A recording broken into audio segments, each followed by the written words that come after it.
Hey, Baltimore, it's Councilwoman Phylicia Porter here. And I've been working on something for the last couple months. I've been quiet. I've been working on something so innovative for the city of Baltimore. It's my own podcast, I Got Time with Phylicia Porter. This is an opportunity for us to not only unveil city government, what city government is doing, but also I want my people to learn where to target our advocacy for government. So whether it be Mayor Brandon Scott, whether it be Governor Wes Moore, or whether it be the one who we shall not name, I'm gonna just put that out there too. So this podcast is for everyday people where we're gonna be relearning how government works, the aspects of government, and how government can work for your community, what government can do, and what government cannot do. There are some things that government cannot do. I just want to make sure that we are not only providing education, we are providing ways for you all to be engaged in your community. We will have various guests throughout Baltimore that'll come and share their story. We got a good lineup of guests that are coming. We also are going to be talking about policy, Baltimore. We cannot change our communities unless we have a great understanding of how policy works, the development, the execution, and the interpretation. Stay tuned, follow us, because as we go through this process, we're gonna need you all. We're gonna need you all to proliferate this message into community. We have got to educate people. I got time, Baltimore, but what's happening in the United States, we don't got time to wait. So this is a time for us to truly educate our community on what's happening.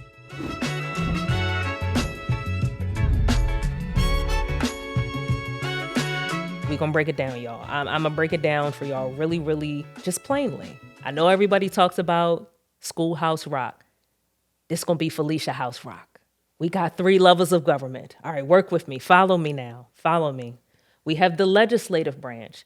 We have the ones that make the laws. Your city councils, me. I make laws. I make laws. We have our Maryland General Assembly. Then we also have our Congress. We have our executive branch. Those are the ones that executes the laws that the legislative branches make. Mayor Brandon Scott is the chief executive officer of the city of Baltimore. Governor Wes Moore is the chief executive officer of the state of Maryland. And he who shall not be named, because we tussling right now. We tussling, and I'm gonna just put good energy out there. Number 47, he is the chief executive officer of these United States of America. They are the ones that execute the laws that Congress and our city councils make. But then we also have the judicial branch. Those are the individuals, the district courts, the Supreme Courts. Those are the ones that interpret the laws. So when there is an issue of when, we have issues at the legislative level, we have issues at the executive level, your judicial branch is the one that's actually interpreting issues should the issue go to court. So for example, we're in this day and time. And I just want to put it out there. We're in this day and time where everyone's talking about the affordability crisis, right? Everyone's talking about the affordability crisis at the federal level. President Trump tried to institute tariffs. It actually just went to the Supreme Court, and the Supreme Court deemed that it was unconstitutional. Basically, the president could not institute tariffs, right?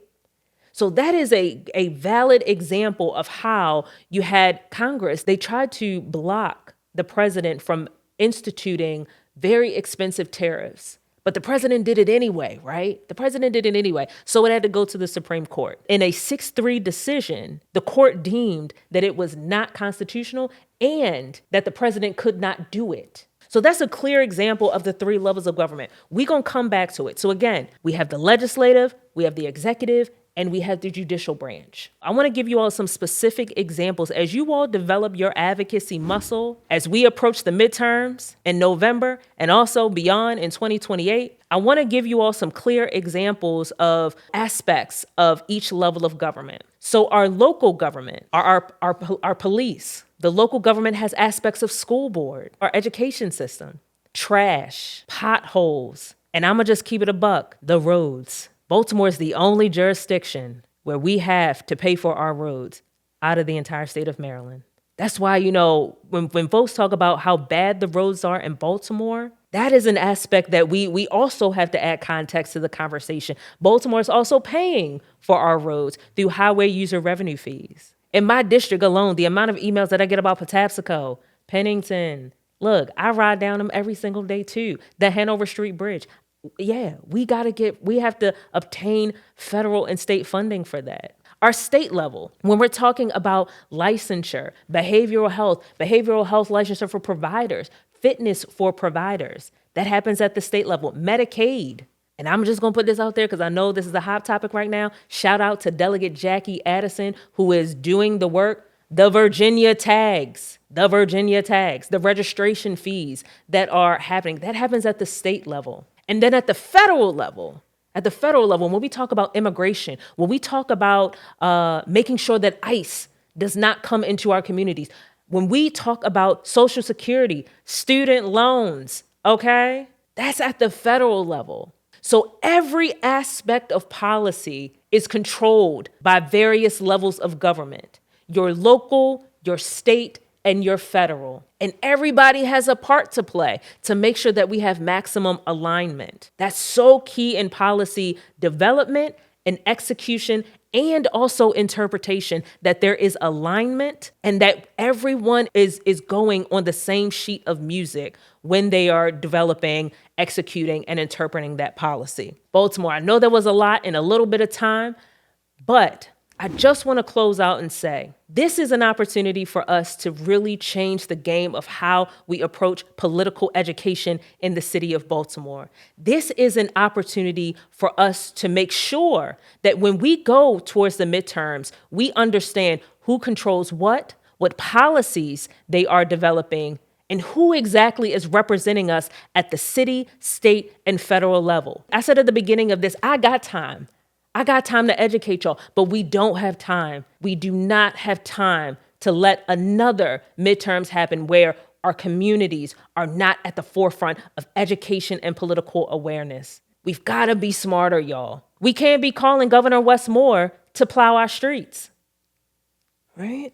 That's not the level of government that he operates in. We cannot say to Mayor Brandon Scott that he just can't, he basically, is the person that allows ICE in. That's not, he is protecting Baltimore from his level of government. We've all got to be going on the same sheet of music, because I will tell you, our democracy is threatened right now. Our democracy is threatened. And so that's why I'm taking this opportunity. I got time to educate my people. I got time to ask and answer the hard questions. I have the time to start rebutting some of these myths of what is happening in the city of Baltimore. We've got to have real conversation in context. Baltimore just didn't get here overnight. We got here by decades of disinvestment and racism and white supremacy. We got here by design.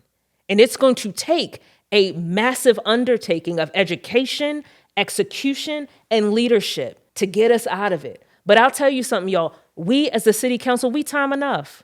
We have the time, and also we have a true opportunity to turn a real corner in Baltimore's history so that Baltimore can be a leader, a catalyst of local democracy, of standing up and standing in the gap for all vulnerable people, not just ones that you all see on TV. Baltimore can be a leader in this space to make sure that our government, our local government, our state government, and also our federal government is protected. So stay tuned. Follow us. If you all want to see topics, let us know in the comments.